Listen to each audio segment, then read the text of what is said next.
Hey guys, welcome back to the Heart of Home car version. Silas and I were just headed to our compost center to get some mulch. However, the mulch is gone. I did notice that they were processing some more, but as you know, mulch takes time. You can't just chop it up and throw it in. Well, maybe you can if you have a nice enough machine, but not here how they do it. They kind of have a process where they rotate it and it breaks down and it gets a little smaller. But we were needing mulch to put on the tea garden, weren't we, baby? He's a little sad because he wanted to ride his bike while mommy scooped mulch.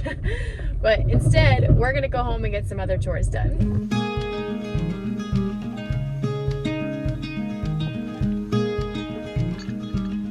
Hey, you're a stinker. Are you gonna go pick up sticks with me? All right, let's go. All right, I'll get your bike out. I'll come too. You can probably come with us. Okay. Everybody out. All right, let's get the trailer moved. Let's get the trailer moved closer so we don't have to walk as far. I want to think smarter, not harder. Before I start that, I need to find the camera tripod, which I think is back here in the garden, because I just finished filming the garden tour you all probably just watched a few days ago. There it is. There it is. And while we're here, let's take a peek at the garden.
All right.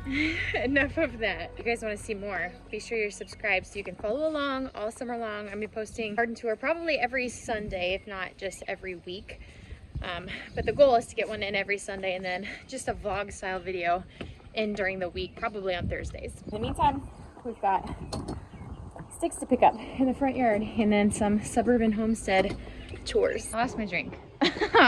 Which isn't unlike me. It's just annoying because I would sure like, I found it. There it is. All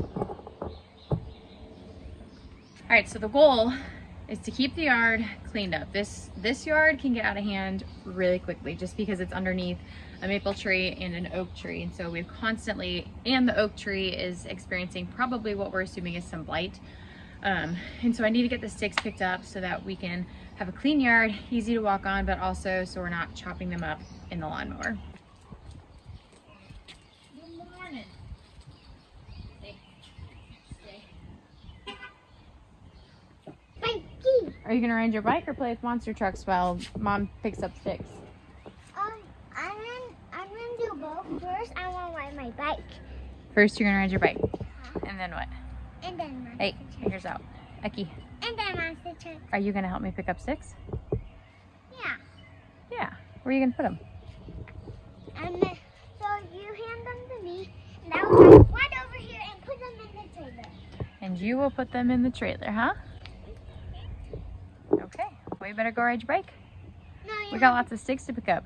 We got 2 big trees in our front yard. We gotta take care of them. I have to get your bike?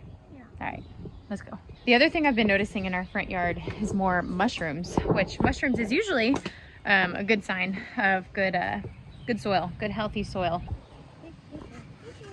See how many mushrooms you can find? There's one. What else can we find? Any other mushrooms? Wouldn't be surprised if we find baby bunnies because Our neighbors had a nest in their front yard. No more? Come here, Kai. Come.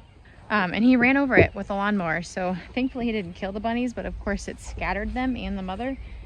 And every now and then I find a random baby bunny just laying in the open in our yard, which it takes every part. Oh, there's another one.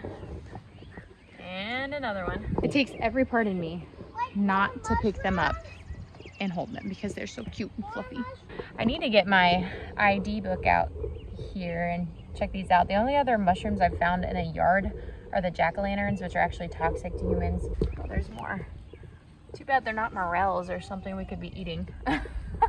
Enough talk. It's time for me to get to work.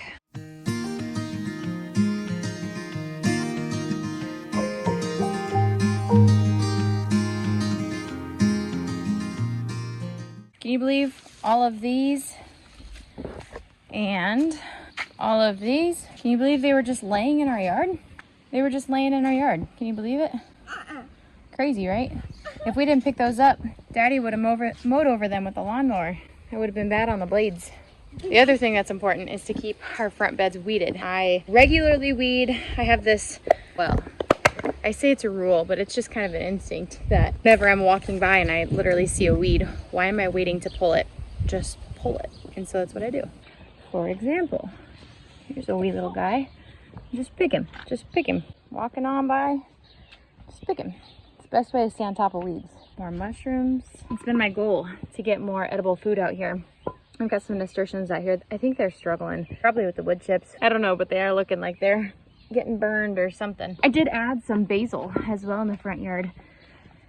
This is a cinnamon basil. Definitely should be harvesting this. The flowers are so pretty. It smells delightful too. Wow. Hey Silas, come smell this. It's called cinnamon basil. It's strong, isn't it? You ready for that, were you? It's good. It smells real good. Another edible plant that I added into the garden this year was kale.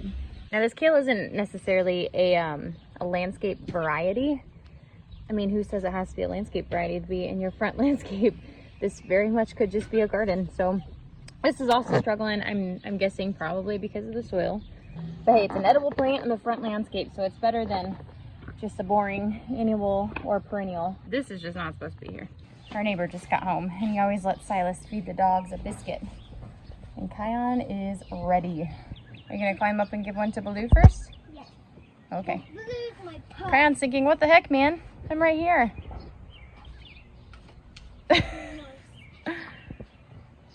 He's sitting like a good boy. Can you drop it? Good, all right.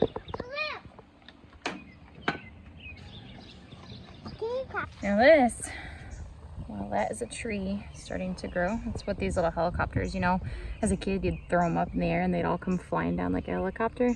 Well, this is what they look like when they start to grow. They're also in the legume family. Apparently you can eat them. Maybe I'll do that sometime. This right here, this is Virginia creeper. Not this foliage, but this. I feel like a lot of people that don't know what poison ivy looks like think that this is poison ivy, and it is not. This is Virginia creeper, and it loves to creep and take over in places. So I try to get all the way down into the swale. Oh, nope, didn't get it. And pull it out. Our yard used to be just flooded with this stuff. I mean, it was growing up the side of our house. It was insane. Yeah, little mica caps, huh? What you got here? Mica mushrooms. Mica caps. Or little inky caps, mica mushrooms. Can you eat them? Oh, well, technically you could, but we're just gonna leave them. They pop up in the early morning, and then in the heat of the day, especially over here where it gets sun, they're gonna start to decompose back into the soil. You can drive over it, I don't care. Let a boy be a boy. Hey, there's a couple sticks over here that we missed. You wanna take these to our pile?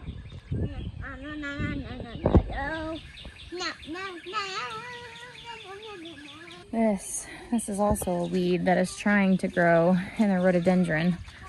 I couldn't tell you what this is. Some sort of vine.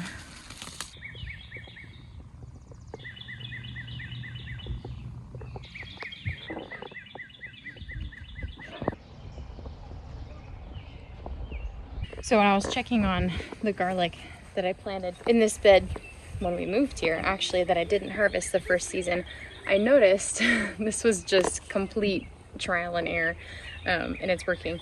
But we threw all of our old pumpkins that we got last fall from a pumpkin patch. I don't even know what kind they are, if they're a hybrid, if they're an heirloom, I have no idea. But I just threw them in this bed, had nowhere else to put them, and I was like, well, if they're gonna grow, it might as well grow in this bed because I bloom in the early spring, and then there's no more flowers and it's just foliage, and to me, I'm like, about the foliage. So I cut them back because when I was checking out the garlic in here, I noticed that my melon seeds were all growing. Check this out. These are all melon. You can see right here. Isn't that so cool? I mean, most people would have taken their watermelons and thrown them away or thrown them in a compost or, you know, taken them to a landfill or something. Instead, I just threw them in a garden bed and they're thriving. So I did cut back just so that they could get enough sun because they weren't, which is why they look so leggy. But they're growing. We'll see. Whoa. We'll see if we get anything out of them. This is what the garlic looks like now. I mean, it's been in the ground for a year and a half. I have no idea if it's actually gonna bulb. It's kind of an experiment. It's not died back enough yet for me to want to pull it out, but we'll find out. I got trees growing everywhere. Okay, the other thing that I saw, and I actually noticed this first in the backyard, is I think we have a critter that crawls underground. I don't know if it's a groundhog. I'm not well educated on what animals would be burrowing under the ground and where they would be living. But let me show you guys some of these. Like, it looks like roots. It looks like there's just roots that are, you know, popping out of the soil. Douglas. Let me see if I can show you guys. There's a tomato over there. Look. There's a tomato. Look. Oh yeah, it's almost ready. Can you guys see that? This is a terrible angle. I'm trying to catch this between the fence. But right here, there's this root I noticed in the backyard, and I thought, that's really weird. And then I followed it. All right, the neighbor's AC unit just turned on, so it's gonna be a little loud. Let's do this quickly. But it's really hard to capture. But can you guys see the hump right here? It traveled all the way up through here. I mean, there's just, you can step on this, watch. And it just goes down. Like, you can tell that there was space underneath here. And I noticed it, oh, right there. I just stepped in another spot. What are those? I noticed it right here. I thought this was so interesting. So my sunflowers, they used to be like over here. And somehow they have moved to the front. Silas, have you moved Mommy's sunflowers right there? You didn't move them there? I know Daddy didn't, so I thought that was really strange. But I mean, look, here's another great example. Look at this hump. See all the humps in the soil over here? Like, something has got to be crawling under the ground in this vicinity. I know about the hump. But I'm truly at a loss. I know nothing about underground critters here in Iowa. So if you know, or if you have a suspicion, or if I'm just crazy, someone please let me know in the comments. I mean, look at that. Yes. Let's put this back though. Hurrah.